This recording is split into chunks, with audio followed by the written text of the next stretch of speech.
Students, हमारा चल रहा है प्रकरण 5 दो चरांकों वाले रेखीय समीकरण, और इसमें हम गुणांक समान करने की निरसन पद्धति ये पढ़ रहे थे।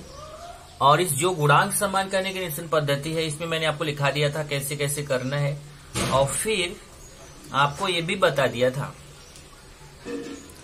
कि गुणांक समान करने की निरसन पद्धति में हम ये दो चरांक है, जैसे यहाँ देखिए एक चरांक x है, एक चरांक y है, तो हम चाहे तो x का निरसन कर सकते हैं, हम चाहे तो y का निरसन कर सकते हैं। निरसन करना मतलब क्या बताया था, गायब करना मतलब उसको काटना। तो अगर हम x को काटना चाहते हैं तो x के गुणांक को समान करना पड़ेगा, और अगर y को काटना चाहते हैं तो y के गुणांक को समान करना पड़ेगा। अब गुणांक को समान करेंगे तभी उसको काट सकते हैं। तो जैसे इसके पहले जो उदाहरण मैंने दिया था वहां पे ऑलरेडी गुणांक समान था। अब ऐसा क्वेश्चन मैं ले रहा हूं, एक उदाहरण 2 ले रहा हूं जिसमें गुणांक समान नहीं है। जैसे देखिए यहाँ पे x का गुणांक 2 है, यहाँ पे x का गुणांक 3 है, यहाँ पे x का गुणांक 2 है, तो x के गुणांक यहाँ पे समान नहीं है। y का गुणांक देखेंगे, यहाँ y का गुणांक 1 है, यहाँ y का गुणांक 3 है, y का गुणांक भी समान नहीं है। तो हमें सबसे पहले गुणांक को समान करना पड़ेगा। अब गुणांक को समान करने के लिए देखिए क्या तरीका है। अगर जैसा मैंने बोला आप y को काटना चाहो तो y को काटो, x को काटना चाहो तो x, आप वहां पे फ्री है। अब जैसे अगर मुझे y को काटना है तो मुझे थोड़ा इजी रहेगा, क्यों? क्योंकि अगर मैं यहाँ इस वाले y में 3 का गुणा कर दूं तो ये 3y हो जाएगा। ध्यान से समझना, अगर ये समीकरण 1 वाला जो y है इसमें अगर मैं 3 का गुणा कर दूं तो ये 3y हो जाएगा, और ये भी 3y है, 3y गुणांक समान हो जाएगा, y का गुणांक समान हो जाएगा। लेकिन अगर मान लो आपके माइंड में आ रहा नहीं मुझे तो x को काटना है, तो x को काटने के लिए आपको क्या करना है, एक ये जो आपका 3 और 2 है देखिए, तो 3 के पहाड़े में जाइए और 2 के पहाड़े में जाइए। 3 के पहाड़े में 6 आता है, 2 के पहाड़े में 6 आता है। ये देखिए 3 के पहाड़े में 6, 2 के पहाड़े में 6, तो हमें इसको भी 6 बनाना है, इसको भी 6 बनाना है। इसको 6 बनाने के लिए 2 का गुणा करेंगे, तो ये देखो 3 में 2 का गुणा करेंगे तो 6 बन जाएगा, और 2 में 3 का गुणा करेंगे तो 6 बन जाएगा। ये भी 6x हो जाएगा, ये भी 6x हो जाएगा, गुणांक समान हो जाएगा। लेकिन प्रॉब्लम क्या हुआ, अभी मुझे समीकरण 1 में भी गुणा करना पड़ेगा 2 का, और समीकरण 2 में गुणा करना पड़ेगा 1 का। समीकरण 1 में गुणा करना पड़ेगा 2 का, तो ये 6 बन जाएगा, और समीकरण 2 में गुणा करना पड़ेगा 3 का, तो ये 6 बन जाएगा। तो हमें दोनों समीकरण में गुणा करना पड़ेगा अगर मुझे x को काटना है, और अगर y को काटना है तो मुझे केवल एक ही समीकरण में गुणा करना पड़ेगा। यहाँ पे मैं 3 का गुणा करूंगा तो 3y बन जाएगा। इसलिए हमें इजी कौन पड़ रहा है, y का काटना। तो चलिए मैं y का काटता हूं, तो मैं लिखूंगा समीकरण 1 में कितने से गुणा कर रहा हूं, 3 से गुणा कर। बहुत ध्यान से समझना, बहुत ही इंपॉर्टेंट है, आपको मैथ में ये बहुत सीखना जरूरी है। गुणा करने पर अब समीकरण 1 ही है, इस समीकरण 1 में मुझे कितने से गुणा करना है, 3 से गुणा करना है। अब 3 से क्यों करना है, क्योंकि मुझे y को 3y बनाना है। इसको जब 3y बनाने के लिए 3 का गुणा करना है, तो ऐसा नहीं है कि मैं केवल y से गुणा करूंगा। जब लिखा है 3 से गुणा करने पर, तो मुझे 3 से गुणा इस समीकरण के प्रत्येक पद में करना पड़ेगा, क्योंकि समीकरण का नियम होता है अगर आप किसी संख्या से गुणा करो या किसी संख्या से भाग दो तो आपको प्रत्येक पद में भाग देना पड़ेगा, प्रत्येक पद में गुणा करना पड़ेगा। तो जैसे यहाँ पे लिखा है 3 से गुणा करो, तो मुझे 3 से गुणा इस 3x में भी करना पड़ेगा, 3 से गुणा y में भी करना पड़ेगा, 3 से गुणा 5 में भी करना पड़ेगा। चलिए करते हैं। पहले 3x है, इसमें 3 का गुणा करेंगे तो 3 3 9x हो जाएगा। फिर y में 3 का गुणा करेंगे तो 3y हो जाएगा, और 5 में 3 का गुणा करेंगे तो 3 5 15 हो जाएगा। चेक कर लो, इसमें 3 का गुणा 3 3 9x, इसमें 3 का गुणा 3y, इसमें 3 का गुणा 5 में 3 5 15। ये समीकरण 3 कर लिया। अब अगर समीकरण 2 और 3 को देखो तो यहाँ पे भी देखिए 3y है, यहाँ पे भी 3y है, गुणांक समान हो चुका है। तो पहला काम आपका नाम है, यहाँ देखो गुणांक समान। तो हमें गुणांक समान करना है। अगर पहले से है तो ठीक है, अगर पहले से नहीं है तो ऐसे गुणा करके आपको गुणांक को समान करना पड़ेगा। मैंने समीकरण 1 में 3 का गुणा करके 3y बना दिया और ये भी 3y है। 3y गुणांक समान हो गया। अब जब इनका गुणांक समान हो गया तब हमें इनका चिन्ह देखना है। अब मैंने उस दिन लिखा के दिया था, अगर इनका चिन्ह देखेंगे तो ये 3y के सामने भी प्लस है। देखिए इस वाले 3y के सामने प्लस है, इस वाले 3y के सामने प्लस है, प्लस प्लस। और मैंने बताया था जब प्लस प्लस है तो अपने आप कटने वाला नहीं है, क्योंकि प्लस प्लस कटता नहीं है। जब एक प्लस रहेगा एक माइनस रहेगा तभी कटेगा। तो हम यहाँ पे लिखेंगे घटाने पर, और घटाने पर लिख के ये नीचे वाला चिन्ह बदलेंगे, क्योंकि अगर आप जोड़ने पर लिखोगे ना तो नीचे वाला चिन्ह नहीं बदलता, तो कोई भी चिन्ह नहीं बदलता है। और घटाने पर क्या होता है, नीचे वाला चिन्ह बदलता है। तो इसलिए लिखेंगे समीकरण 2 तथा 3 को घटाने पर। समीकरण 2 तथा 3 को घटाने पर। अब समीकरण 2 लिखता हूं, उसके नीचे समीकरण 3 लिखूंगा। पहले मैं समीकरण 2 लिख रहा हूं, 2x plus 3y equal to 1, और ये समीकरण 3 है 9x plus 3y equal to 15। अब यहाँ पे लिखा है घटाने पर, तो थोड़ा सा और जगह ले लो यहाँ नीचे ऐसे लिखा। और घटाने पर मैंने क्या बोला, नीचे वाला जो समीकरण है, देखिए नीचे वाले समीकरण के प्रत्येक पद का चिन्ह बदल जाएगा। जैसे देखिए 9x के सामने यहाँ प्लस छिपा हुआ है तो उसका चिन्ह माइनस हो जाएगा। 3y के सामने भी प्लस है तो उसका चिन्ह माइनस हो जाएगा। और 15 के सामने यहाँ प्लस छिपा हुआ है उसका भी माइनस हो जाएगा। इसका मतलब अब 9x का चिन्ह माइनस हो चुका है, 3y का चिन्ह माइनस हो चुका है, 15 का चिन्ह माइनस हो चुका है।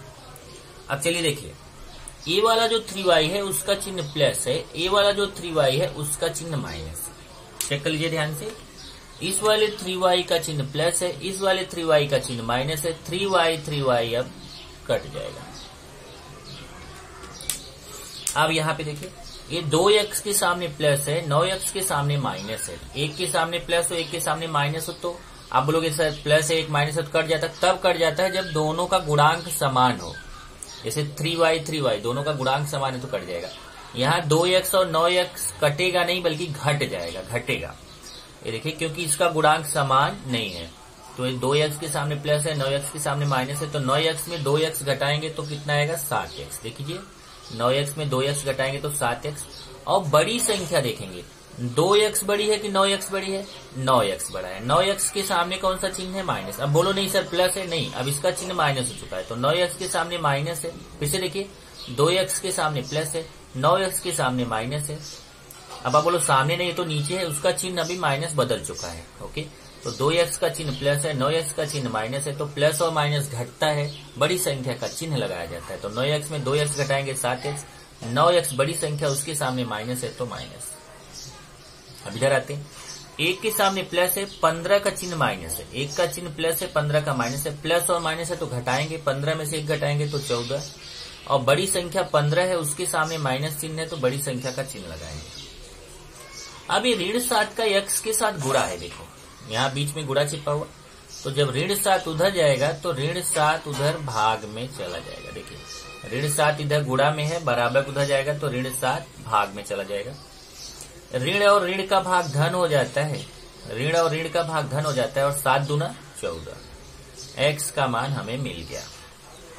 देखिए 7 का पहाड़ा पड़ेंगे, पहले माइनस माइनस कट जाएगा, फिर 7 दूना 14।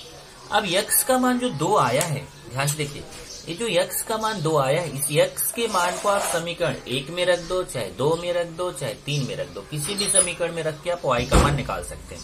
मान लो मैं समीकरण 1 में रख देता हूं, तो पहले समीकरण 1 लिखूंगा और उसमें मैं x की जगह 2 रखूंगा। तो यहाँ लिखा मैं x का मान समीकरण 1 में रखने पर। अब समीकरण 1 लेता हूं मैं। समीकरण 1 क्या है देख लीजिए, फिर से दिखा देता हूं। समीकरण 1 है 3x plus y equal to 5, उसको मैं यहाँ लिखूंगा 3x plus y equal to 5। और मैं क्या करूंगा यहाँ पे x की जगह पे 2 है, देखिए x का मान 2 है तो मैं x की जगह पे 2 लिखूंगा। कैसे देखिए, 3 लिखा और यहाँ गुणा छिपा हुआ है, 3 गुणे x का मान 2 प्लस y बराबर 5।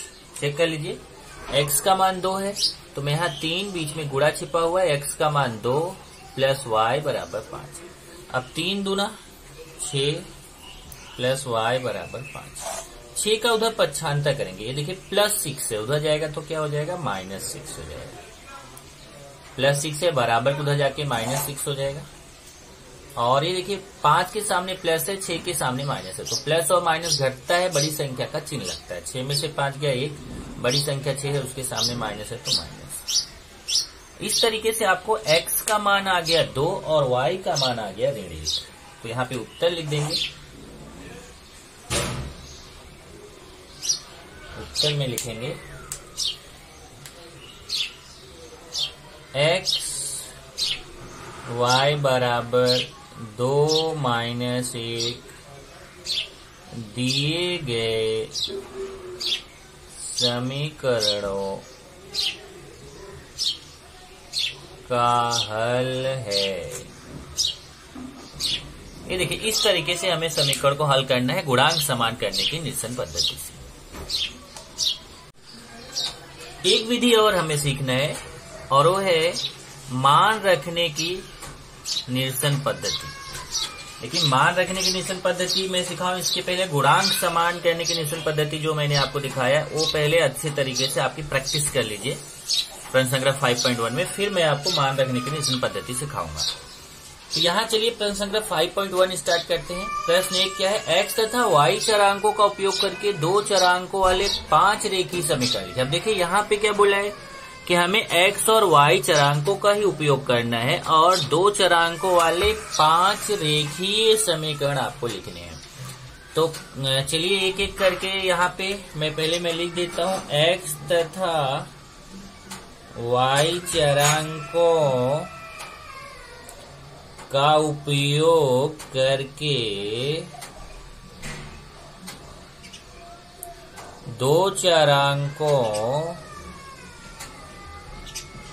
वाले 5 रेखीय समीकरण, 5 रेखीय समीकरण इस प्रकार हैं। अब यहाँ पे मैं कितना रेखीय समीकरण लिखूंगा, 5। चलिए मैं 5 नंबर यहाँ पे डाल देता हूँ पहले, 1 2 3 4 5। मुझे 5 समीकरण लिखना। ध्यान रखना x और y चरांक का उपयोग करना है और 5 रेखीय समीकरण लिखना है। तो हम x और पहले तो ये क्वेश्चन है कि x और y चरांक का उपयोग करके हम कितना रेखीय समीकरण लिख सकते हैं। तो ये ध्यान रखिए x तथा y चरांक का उपयोग करके आप असंख्य रेखीय समीकरण लिख सकते हैं, असंख्य। अब उसी असंख्य में से 5 यहाँ लिखना है। तो जो असंख्य मतलब समुद्र है उसमें से 5 बूंद निकालना है। तो जैसा मैं आपको शुरुआत करता हूं, आपको क्या करना है मैं तरीका बताता हूं कि जैसे मैं एक समीकरण लिख रहा हूं 2x + 3y = 9।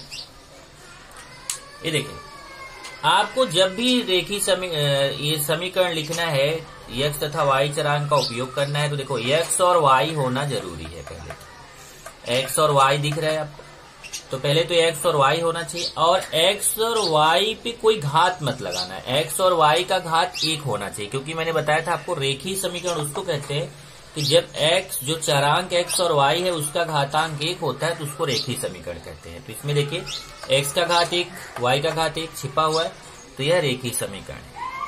तो x और y चरांकों वाला ये रेखीय समीकरण हो गया। समीकरण के लिए ध्यान रखिए कि यहाँ पे इक्वल बराबर का चिन्ह होना जरूरी है।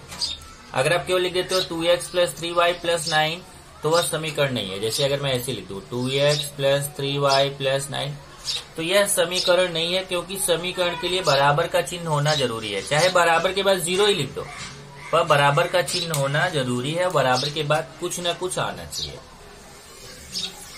अब यहाँ पे बात आती है कि ये हमें कैसे पता चला कि यहाँ 2, 3 और 9 लेना है।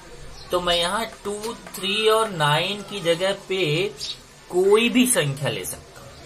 कोई भी संख्या प्लस में ले सकता हूँ, माइनस में ले सकता हूँ, बटे में ले सकता हूँ, दशमलव में ले सकता हूँ, कोई भी वास्तविक संख्या ले सकता हूँ। बस यही ध्यान रखना कि ये 2 और 3 की जगह 0 मत लेना। बस 9 की जगह 0 ले सकते हो, पर 2 और 3 की जगह 0 मत लेना, क्योंकि फिर वो अगर एक भी इसमें से कोई भी आप 0 ले लिए तो वह वाला चरांक 0 हो जाएगा और वह 2 चरांक वाला समीकरण नहीं रह जाएगा। इसलिए यही ध्यान रखना कि x और y का गुणांक 0 नहीं ले सकते, बाकी आप 9 की जगह 0 ले सकते। बाकी यहाँ 2 और 3 की जगह आप 0 छोड़ के कोई भी संख्या लो, प्लस में, माइनस में, दशमलव में, बटे में, कैसा भी लो। जैसे मैं यहाँ ले रहा हूँ x minus y equal to 6, कुछ भी लेने का। यहां मैं ले लिया minus 2x plus 4y equal to 11, कुछ भी लेने का। ये ले लिया 6x minus 7y equal to 14, इधर ले लिया 5x plus 3y equal to 6। तो इस तरीके से जैसे मैंने लिखा आप असंख्य समीकरण बना सकते। यहाँ पे केवल उसने 5 बोला है तो हमने 5 बनाया। तो ये उत्तर हमारा वाला ही आपको लिखना है, ऐसा नहीं। आप मेरा वाला मत लिखो, आप अपने मन से कोई दूसरा समीकरण लिखो। वहां ध्यान रखो बराबर का चिन्ह होना जरूरी है। देखिए बराबर बराबर बराबर बराबर बराबर, x और y होना चाहिए, और x y के साथ कोई भी संख्या हो, चाहे कुछ नहीं रहेगा तो 1 रहेगा। अगर आप कोई संख्या नहीं लेंगे तो भी चलेगा। और इधर बराबर के बाद कोई संख्या ले लेने का, चाहे आप कुछ नहीं अगर है तो 0 लोगे तो भी चलेगा। दूसरा प्रश्न लेते हैं, प्रश्न 2 क्या है? x प्लस वाई बराबर 7, x प्लस वाई बराबर 7 इस समीकरण के 5 हल लिखिए। अब देखिए हल का मतलब क्या होता है। यहाँ पे मैं आ जाता हूं हल।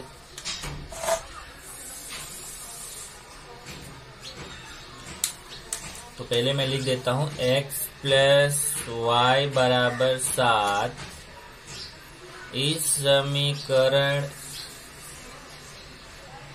के 5 हल इस प्रकार हैं। अब देखिए 5 हल मैं यहाँ पे लिखने चल रहा हूं, तो मैं 5 नंबर डाल देता हूं यहाँ पे। 1, 2, 3, 4, 5। चलिए अब मैं आपको समझाता हूं कि ये जो समीकरण दिया गया है, इस समीकरण के 5 हल लिखने हैं। अब क्वेश्चन आता है कि इस समीकरण के हम कितने हल लिख सकते हैं। तो पहले मैं बता दूं, इस समीकरण के असंख्य हल लिख सकते। असंख्य मतलब गिनती नहीं है कितना लिख सकते। उसी में से कोई 5, फिर वही आ गया, समुद्र में से 5 बूंद निकालना। तो असंख्य हल में से कोई 5 हल आपको लिखना है। तो जैसे मैं आपको तरीका बताता हूं, फिर आप खुद ही आंसर निकालते चले जाओगे। ये देखो x और y की जगह ऐसी संख्या लो कि जब उन दोनों का कैलकुलेशन करें, यहाँ पे रख के, इस समीकरण में रख के, तो ये जो दाईं तरफ वाला 7 आया है ना, तो बाईं तरफ भी 7 आना चाहिए। जैसे अगर मैं x का मान ले लूं 4 और y का मान ले लूं 3, तो देखिए अगर x का मान 4 रख दो, y का मान 3 रख दो, तो 4 और 3 जुड़ के कितना हो जाएगा? 7। ये देखिए तो 7 बराबर 7 आ जाएगा। चेक करिए, x का मान 4 रख दूं और y का मान 3, तो 4 प्लस 3 कितना हो जाएगा? 7 आ जाएगा। 7 बराबर 7। यहाँ मैं हल करके दिखा देता हूँ। देखिए x की जगह 4, y की जगह 3। देखिए x की जगह 4 रख दिया, y की जगह 3। अब ये हो जाएगा 4, 3, 7 बराबर 7। ये देखिए बायां पक्ष दाएं पक्ष के, बायां पक्ष दाएं पक्ष के बराबर आ गया। ऐसा ही आपको मान रखना है कि इधर जो 7 है वही 7 इधर भी आ जाएगा। चलिए दूसरा मान लेते हैं। अब दूसरा बहुत सारे लोग सोच चुके होंगे। x बराबर 5, y बराबर 2। 5 और 2 7, x बराबर 0, y बराबर 7। अब थोड़ा माइनस में लेके मैं दिखाता हूं, जैसे x बराबर -1, y बराबर 8।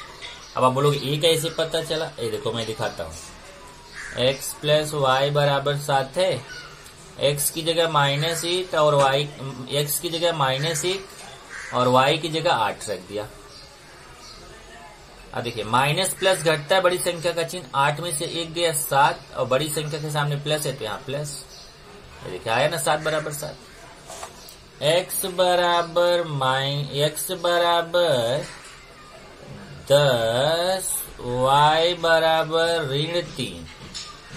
अब चलिए देखते हैं ये कैसे आया। ये देखिए मैं यहाँ लिख के दिखाता हूँ, x प्लस वाई बराबर 7, x का मान 10, y का मान -3। चेक करिए, x का मान 10 प्लस y का मान -3। अब आप बोलो कोष्ठक क्यों लगाया? क्योंकि दो चिन्ह एक साथ नहीं लिखा जाता।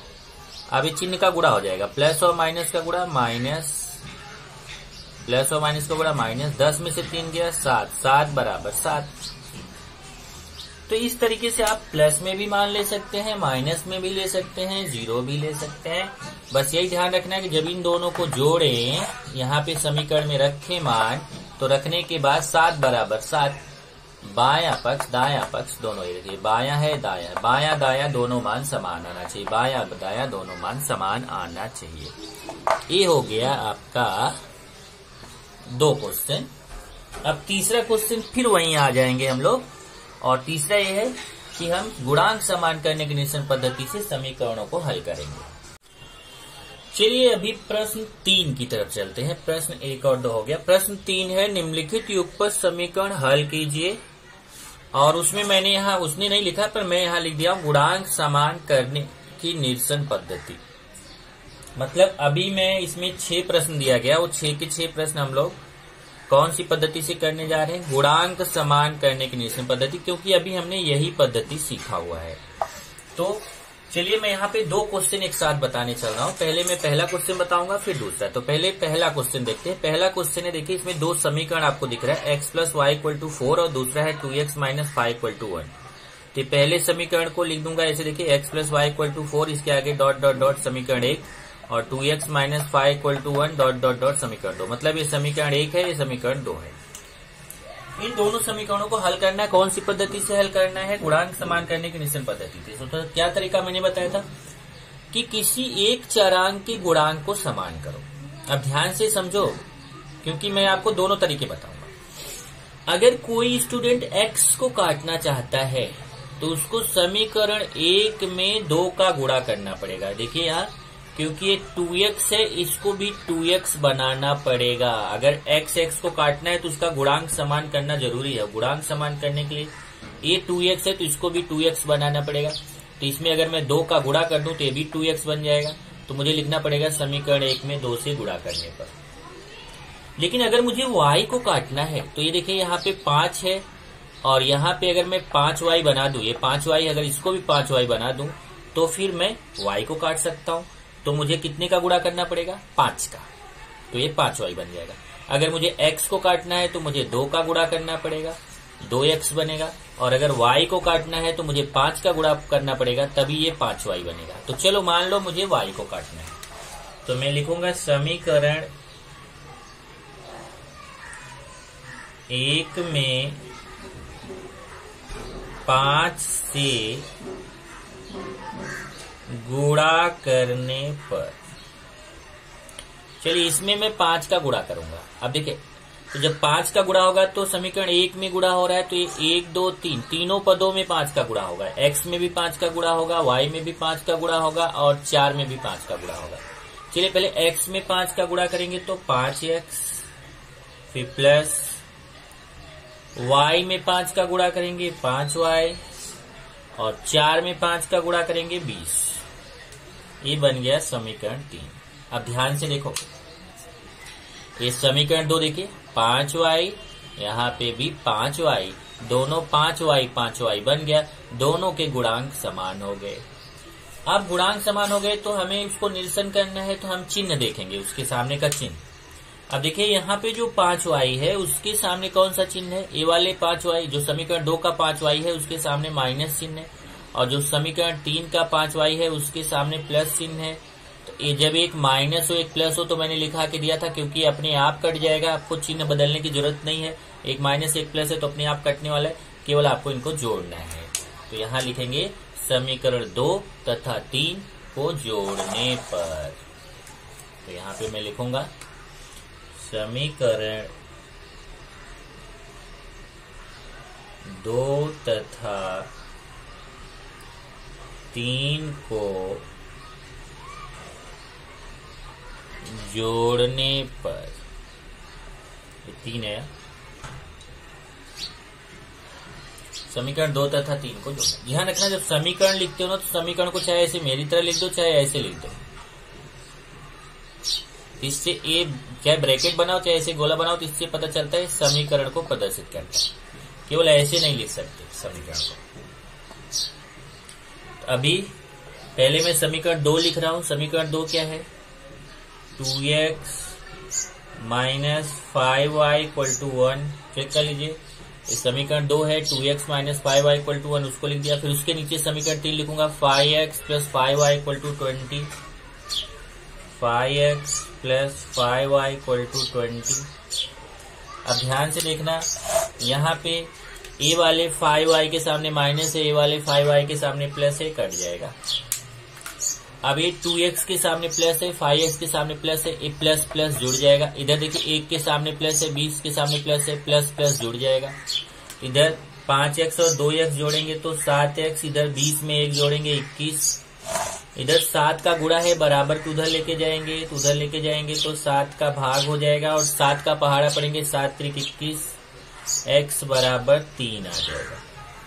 अब जो x का मान 3 आया है उस x के मान को आप चाहे समीकरण 1 में रखो, चाहे 2 में रखो, चाहे 3 में रखो। एक थोड़ा सिंपल दिख रहा है तो उसमें रख देते हैं, समीकरण 1 में। ओके, बाकी आप किसी में भी रख सकते हो। x का मान समीकरण 1 में रखने पर, अब मैं समीकरण 1 यहाँ लिखने चल रहा हूँ। देख लीजिए समीकरण 1 क्या है, x plus y equal to 4, ये समीकरण 1 है। मैं यहाँ लिख दूंगा x plus y equal to 4 और x का मान 3 है। देखिए x का मान 3 है तो मैं x की जगह पे 3 लिख दूंगा, x की जगह पे 3 लिख दिया। 3 उधर जाके पक्षांतर हो जाएगा तो प्लस 3 है, उधर जाके माइनस 3 हो जाएगा और 4 में से 3 गया, y का मान 1 आ जाएगा। तो x का मान 3 आ गया, y का मान 1 आ गया और इस तरीके से a आपका हो गया उत्तर।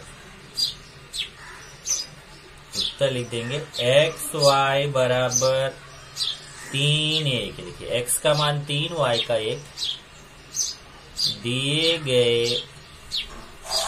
समीकरणों का हल है। चलिए अभी दूसरा क्वेश्चन देखते हैं। दूसरा क्वेश्चन देखते हैं। दूसरे में भी देखो दो समीकरण है, एक 2x plus y equal to 5 उसको समीकरण 1 कर दिया, दूसरा 3x minus y equal to 5 उसको समीकरण 2 कर दिया। इसको जरा देखते हैं।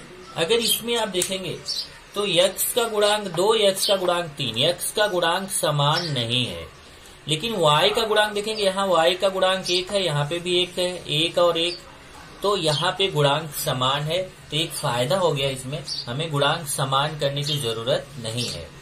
ये देखिए ये y के यहाँ पे भी 1 छिपा हुआ, यहाँ पे भी 1, तो y का गुणांक समान है, इसलिए हमें गुणांक समान करने की जरूरत नहीं है। तो हम क्या करेंगे, एक फायदा हुआ। तो अब आगे चिन्ह देखेंगे। चिन्ह देखेंगे, देखिए y के सामने प्लस है और ये y के सामने माइनस है।